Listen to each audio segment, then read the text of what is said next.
আজ বুধবার ২রা আষাঢ় ২০২৫ সালের ১৮ই জুন। মেষ রাশি, মেষ লগ্ন, এরিস সাইনের জাতক জাতিকাদের আজকের দিনটি কিন্তু এক প্রকার বেশ কাটতে চলেছে।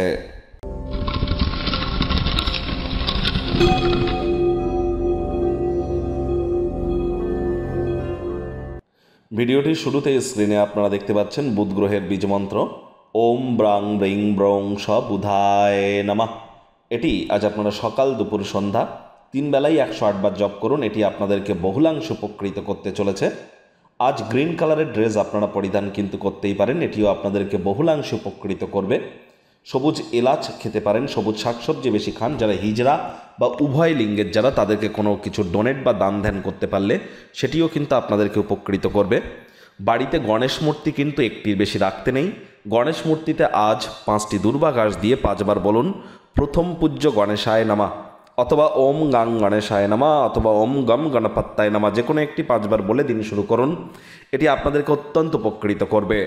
বুধ মানেই কিন্তু বিদ্যা, বুদ্ধি, বিজনেস এবং কমিউনিকেশান, এগুলি ধারক কারক বাহক গ্রহই কিন্তু বুধ। তাহলে বুঝতেই পাচ্ছেন বুধের মজবুতি ঠিক কতটা অত্যাবশ্যক।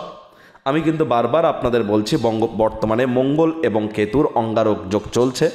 বিদ্যুৎ, আগুন এবং বজ্রপাত, এই 3টি জায়গা থেকে কিন্তু আমাদেরকে অল টাইম সাবধান থাকতে হবে। সাবধানে হাঁটাচলা করুন। সকলের ক্ষেত্রেই কিন্তু অত্যন্ত প্রিকশন নিয়ে চলার সময়, কারণ অঙ্গারক যোগ কিন্তু চলছে। ভাগ্য মিটার আজ আপনাদের বলছে 8 আউট অফ 10 ভাগ্য আপনাদের অনুকূলেই থাকবে। আজ আপনার কাঁধে অনেক কিছু নির্ভর করবে। সিদ্ধান্ত গ্রহণের ক্ষেত্রে আপনার মনের স্বচ্ছতা কিন্তু খুবই গুরুত্বপূর্ণ। কায়িক পরিশ্রম হলেও শরীর মনে সতেজতা এবং তরতাজাই আপনারা অনুভব করবেন। দীর্ঘদিনের পুরনো রোগশোক অসুস্থতা থেকে আজ মুক্তি পাওয়ার দিন, পরিত্রাণ পাওয়ার দিন। অর্থগত ব্যাপারে আয় ইনকাম বাড়বে। নতুন উদ্যোগ পরিকল্পনার পাশাপাশি নতুন নির্মাণ কার্যের শুরুয়াত আজ করা যেতেই পারে। চাকরিজীবী যারা আছেন তাদের অফিসের পরিবেশ এক প্রকার বেশ। বস কলিগদের সাথে ভাব ভালোবাসা বাড়বে। কর্মে গতি অনুভব করবেন। নিজের মেধা, দক্ষতা, ট্যালেন্টের দৌলতে প্রশংসার পাত্রপাত্রীও আপনারা হতেই পারেন।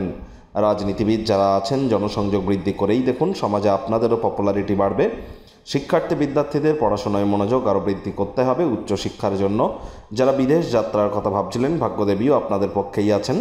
সন্তান সন্ততি থেকে থাকলে তারাও তাদের কৃতিত্বের দ্বারা আপনাদেরকে গর্বিত অনুভব করাবে। হাউস ওয়াইফদের জন্য দিনটি এক প্রকার বেশ। প্রেমিক প্রেমিকা, স্বামী স্ত্রী, না ভাব ভালোবাসা রোম্যান্স, না তর্ক বিতর্ক অশান্তি, কোনোটাতেই বাড়াবাড়ি যেন করবেন না। অন্যান্য দিনের ন্যায় আজকের দিনটিকে সাধারণ হিসাবে ট্রিট করবার আপ্রাণ প্রচেষ্টা করুন। কাছের মানুষটির সাথে অর্থগত বিষয় নিয়ে আলোচনা করতেই পারেন। ভবিষ্যতের জন্য সম্পদ সঞ্চয়ের পরিকল্পনা করতেই পারেন। পরিবারে বাচ্চা কাচ্চা থেকে থাকলে তারা বেশি মনোযোগ চাইবে। তাদের জন্য একটু সাহায্য সহানুভূতি অবশ্যই আপনাদের তরফ থেকে তারা কিন্তু আশাই করে। দূরবর্তী স্থানে যাত্রা আরামদায়ক না হলেও গুরুত্বপূর্ণ যোগাযোগ বানাতে কিন্তু আপনাদেরকে অবশ্যই সাহায্য করবে। আজ অবশ্যই অবসরকালীন সময়ে মন্দির, মসজিদ, গুরুদ্বারা ভ্রমণ করুন। এটি আপনাদেরকে অত্যন্ত লাভান্বিত করতে চলেছে। মেজাজ হারালেই কিন্তু ক্ষতি, রাগ কিন্তু স্বল্প পাগলামির একটি রূপান্তর মাত্র।